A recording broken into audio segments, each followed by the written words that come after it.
Nous étions partis sur une enquête paranormale. Nous étions loin de la vérité sur ce lieu. Lorsque nous sommes arrivés devant les portes du village d'Oradour-sur-Glane, nous n'avions pas pris conscience que ce lieu était bien plus important que notre enquête. Le fait de passer ces portes, nous avons ressenti cette atmosphère qui se dégageait du lieu, comme pris de ressentis bien plus importants que nous le pensions. Nous pouvions revivre ce triste événement qui se sont passés dans ce village. Pris par nos émotions, nous avons marché, nous déambulions de maison en maison, essayant de comprendre pourquoi cette tristesse pour ces hommes et ces femmes et ces enfants. C'est pour cela que notre enquête prit une autre tournure. Je préfère vous raconter l'histoire vue de mes propres yeux.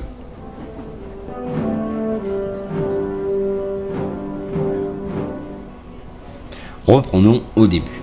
Oradour-sur-Glane, dans la Haute-Vienne, est situé à 20 km de Limoges. C'est un petit village. En 1936, il y vivait 1574 habitants, et dont 330 personnes vivaient dans le village même. De nombreux habitants de Limoges prenaient le tramway pour se rendre à Oradour-sur-Glane. Il fallait environ plus d'une heure de trajet, ce petit village qui baignait paisiblement dans la campagne verdoyante, où la vie se passait paisiblement.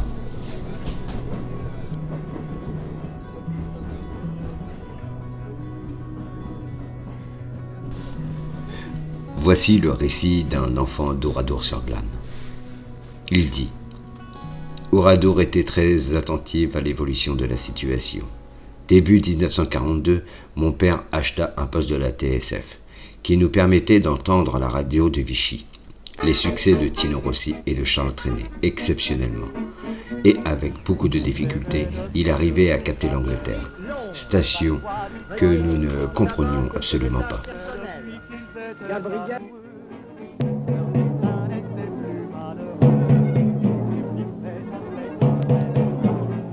Ici, Londres. Les Français parlent aux Français. Veuillez écouter tout d'abord quelques messages personnels. Les sanglots longs des violons de l'automne. Je répète, les sanglots longs des violons de l'automne blessent mon cœur d'une langueur monotone. Je répète, blessent mon cœur d'une langueur monotone.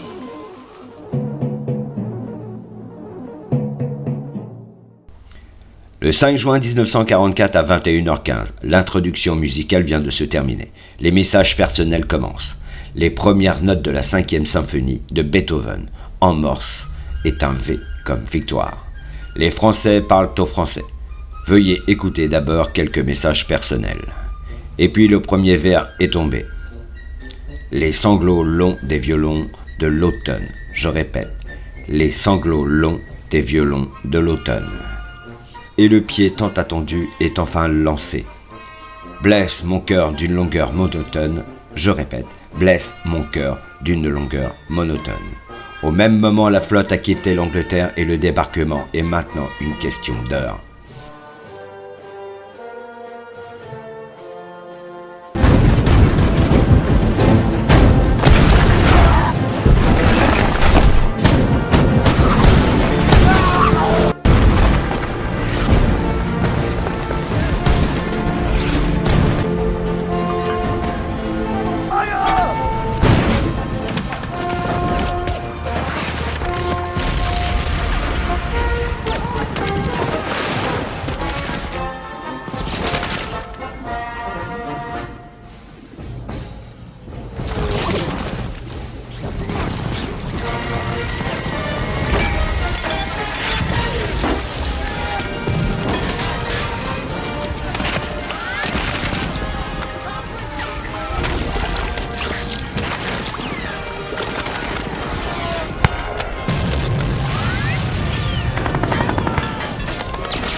La deuxième SS Panzergrenadier-Division, plus connue sur la Deichreich, est composée de Waffen SS volontaires, notamment des Alsaciens enrôlés de force. Mais nous ne sommes pas là pour juger ce passage.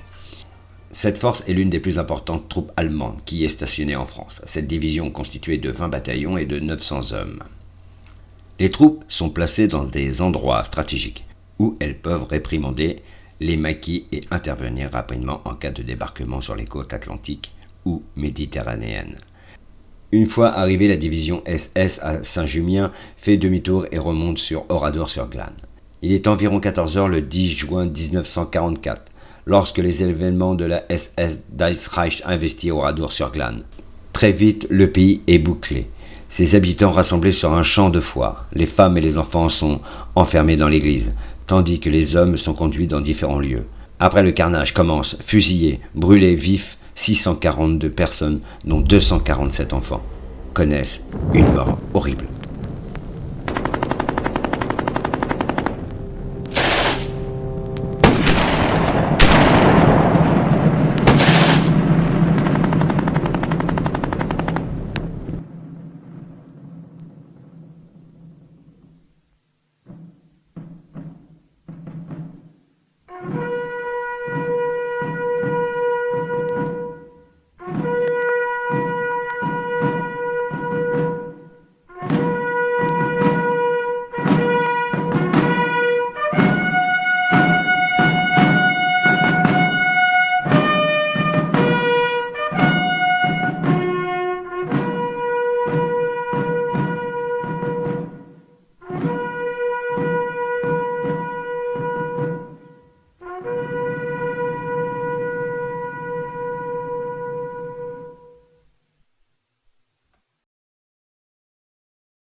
Début 1940, la vie à Oradour avait presque repris son cours. Certains mobilisés, comme M. Bouchoul, étaient même revenus. Pour ma part, il fallait absolument que j'apprenne un métier.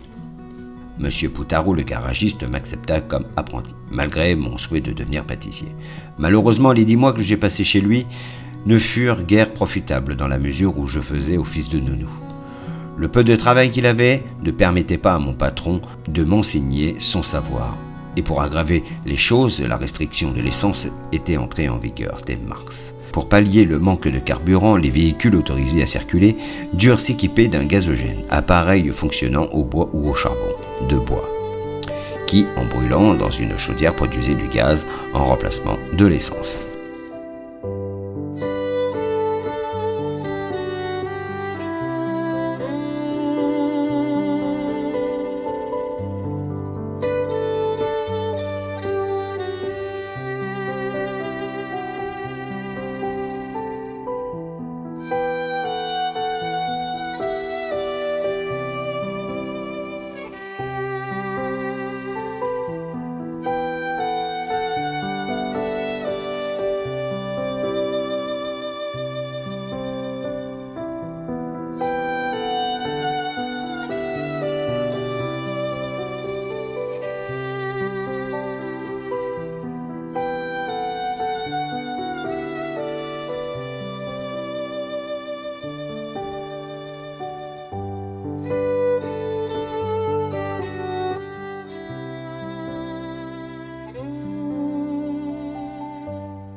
Je me promène sur cette place, je regarde avec des sentiments bien étranges, tout est resté en place. Il y a des vélos, des bancs de scie, je me sens submergé par mes émotions. C'est vraiment difficile de croire ce que je vois et ce que j'apprends sur ce village.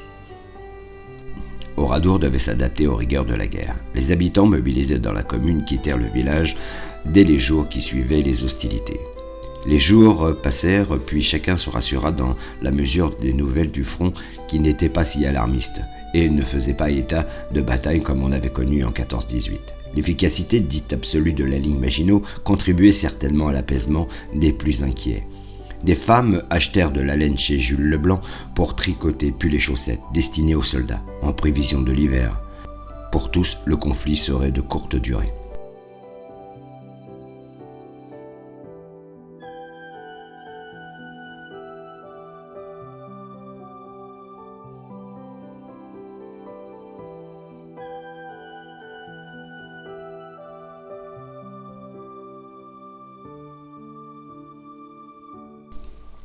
Thérèse d'Agouri était la fille de Léonie Odette Denise d'Agouri, née le 21 février 1915 à Verneuil-sur-Vienne, couturière et de père inconnu, fille de Pierre et de son épouse Mélanie, née Mélier.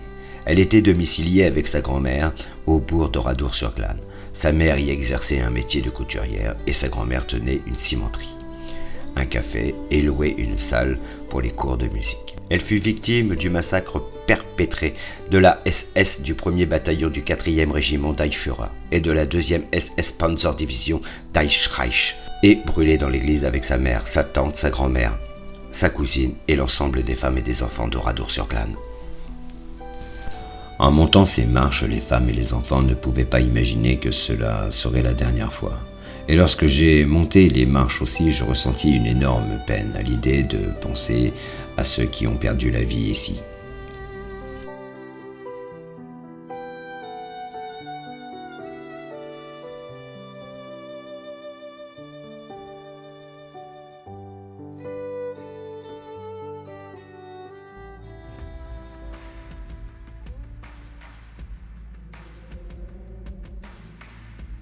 Le 10 juin, la 3e compagnie, soit environ 200 soldats de la Waffen-SS commandée par le capitaine Kahn, se met en route vers les 13 heures. La troupe approche du bourg et les hommes reçoivent des ordres. Le périmètre des exécutions est délimité lorsque les premiers véhicules entrent dans Oradour. Le bourg est déjà méthodiquement encerclé. Les habitants sont systématiquement rabattus vers l'intérieur du bourg et rassemblés sur le champ de foire. L'ordre est donné, abattre tous ceux qui ne peuvent pas s'y rendre.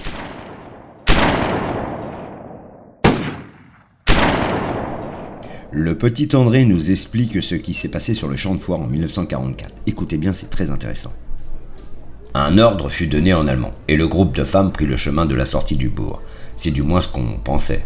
Les conversations allaient de bon train, car rien dans leur attitude ne laissait prévoir un danger quelconque pour nos vies. Nous ignorions totalement que ces soldats étaient SS. D'ailleurs, certains s'exprimaient fort bien en français. Un officier imposa le silence, et il fit quelques pas vers nous. Il se tenait droit et son ton marquait une grande assurance. « Qui est le maire ?» Monsieur Desourteaux s'avança. « Venez avec moi !» Leur absence fut très courte, à peine le temps d'aller au retour du champ de foire à la mairie. Vu l'âge de Monsieur Desourteaux, on ne sait jamais ce qui se dit, et encore moins ce qui se déroula. Monsieur le maire regagna les rangs et se plaça près de moi. Le SS lui ordonna de désigner les otages. Il lui répondit « Je ne peux pas le faire » et qu'il se proposait personnellement. Pour les autres, il précisa à l'officier qu'il n'avait qu'à les choisir lui-même. Beaucoup d'entre nous n'ont pas réalisé la gravité de ses propos.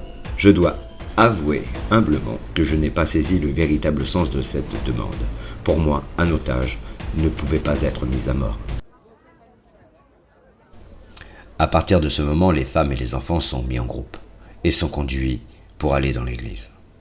Ils entassa les hommes dans des granges, puis les Allemands plaça des mitrailleuses devant les bâtiments et les enferma à l'intérieur. Et ce fut la tragédie.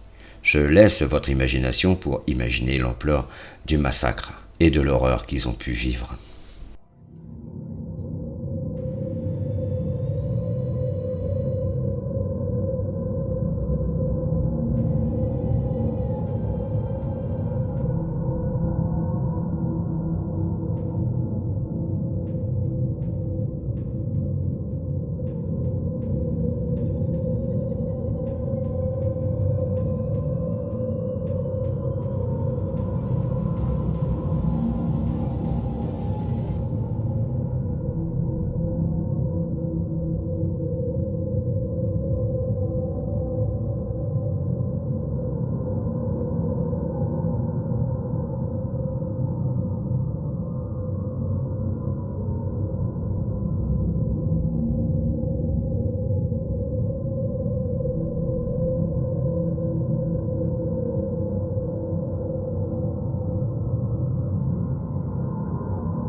Et bien voilà, on va faire des tests, on va essayer. On va essayer le côté paranormal ici. Normalement, on devrait avoir des résultats. Techniquement, hier, on en a fait un tout petit peu et c'est la première fois que je fais des tests en plein jour. Il y a du monde partout. Donc, je peux vous assurer que déjà le tournage est très difficile à faire. Parce que j'ai envie que dans mes images de vous relater ce qu'on voit, mais sans personne autour. Il y a beaucoup de personnes qui viennent se recueillir. Hier, j'ai vu des jeunes qui avaient la nausée, qui n'étaient pas très bien à certains endroits. Donc voilà, nous on a eu des réponses. Maintenant on va essayer juste comme ça, hein, pour le plaisir, pour nos recherches personnelles. Attention, je dis bien, c'est pour nous personnellement. Je suis équipé de ça et d'un casque. J'ai posé la question, il y a des réponses très claires. C'est impressionnant. Donc ce que je vais faire, on va écouter, je vais enlever le casque et on va écouter avec le micro, mon micro-cravate. Je ne sais pas si ça va fonctionner, on verra bien. Je vais poser des questions, on analysera ça plus tard. Et voilà, on analysera ça plus tard pour voir si réellement on peut avoir une concordance en plein jour avec autant de monde. C'est vraiment une grande première.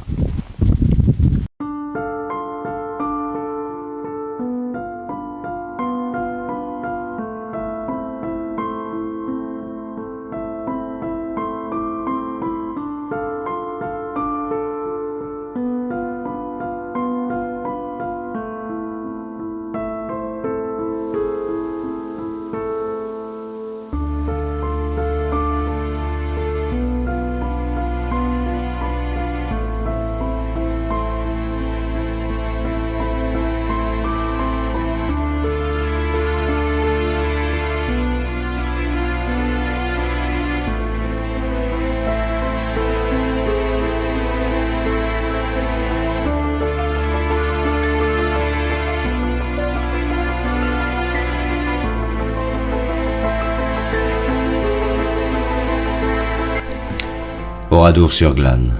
Lorsque l'envie vient à moi, je me suis mis à comprendre ton village. Les rires des enfants, le tramway, le marché, les odeurs d'un petit village français. Lorsque j'ai fait cette vidéo, je vivais avec vous. Je ressentais la vie à travers les textes que je lisais. J'ai versé des larmes et vous avez versé votre sang. Que ce village reste un sanctuaire pour l'éternité. Que son nom ne soit jamais oublié, pour arrêter la barbarie sur cette planète, pour une monnaie qui n'a aucune valeur. Joe.